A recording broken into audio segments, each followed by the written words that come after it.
The cost of Zimbabwean independence 8 years ago was high. Tens of thousands died in the decade of civil war, which eventually led to the birth of the new nation. The terms of the country's transition from Rhodesia to Zimbabwe were signed and sealed in the Lancaster House Agreement.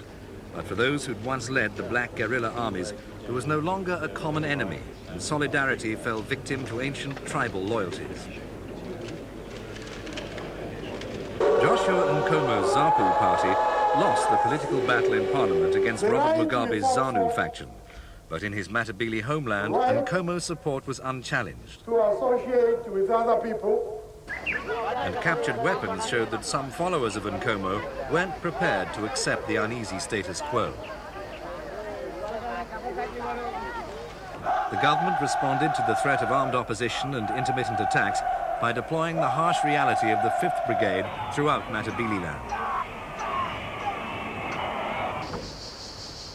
7 years of clashes and accusations of army and rebel atrocities led to increasing civilian casualties and instability. Prime Minister Mugabe was in no mood to compromise. In regard to the ZANU-ZAPU relationship, I'm sorry to say we've been deadlocked for far too long on the question of unity, and the Central Committee of my party has recently decided that the talks be discontinued, for they are serving no useful purpose. The confrontation of the parties became very specific and personal. I have suffered, I have worked so hard for this country before independence, during the war. I worked so hard after independence to make our independence stick. And this man today turns around and he calls me a traitor. Me, a traitor, a man who worked for this country so much. There is no insult to beat this one. And in the countryside, the slaughter continued. In one of the most horrific incidents, a white mission station in Matabeleland was raided by a gang believed to be ZAPU dissidents. In the butchery, the farms were destroyed, and 16 men, women and children were bludgeoned and hacked to death. If there was a political motivation behind the massacre at Esigodini, it was lost in the brutality. Even a 6-week-old baby was murdered. For those most affected by the tragedy, grief was mixed with a desperate desire for an end to the violence. Undoubtedly, this was shared by many fellow Zimbabweans, but it's questionable whether it was the only motivation for the political development which happened within weeks of the funeral.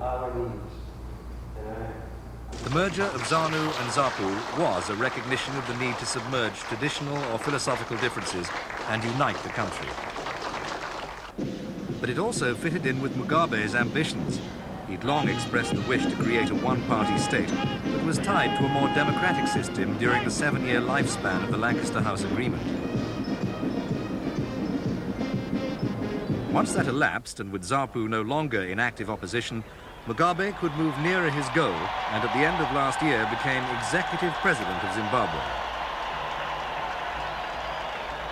The ceremony was an important indication of the future political direction of the country. And an affirmation of the role of Nkomo in government, even if that of his party was less clear. All that remained was to find a way to appease or render harmless the ZAPU dissidents, and that too was achieved. Government has decided to grant a general amnesty to the following categories of persons. 1, dissidents. 2, PF ZAPU's political fugitives from justice. 3, persons under detention or imprisonment for collaborating with dissidents. 4, every prisoner with up to 12 months still to serve and who has already served not less than 1/3 of his or her prison sentence. But many of those who could benefit from the pardon are no longer in Zimbabwe. They'd fled from the bloodshed in Matabeleland into neighboring Botswana, and only Nkomo's assurances could begin to convince them that it was safe to return home. And the people of Zimbabwe's deep appreciation for the tremendous and unparalleled Obviously, these were people who found themselves trapped in the danger of the factional conflict, rather than leading protagonists. Beautiful country. But rebel groups too are responding to the amnesty. Among them, the man believed to have been responsible for the Esigodini massacre. That attack occurred in the time period covered by the pardon. A subsequent raid and murder of another white missionary did not. The government is under intense pressure to put the suspect on trial for both attacks, but is reluctant to undermine the credibility of the amnesty. It's a crucial time for hopes of a united nation. Justice may have to be sacrificed if Nkomo's impassioned plea is to be heeded. Our unity is so vital, is so important for the development of this country, for those of our young people who have no jobs. It is us, the new organization that will be brought out of this unity, that must stand together and be solid. There must be no deceit. We must not deceive each other. We must mean what we say. We must do what we say. We must do what we promise the people.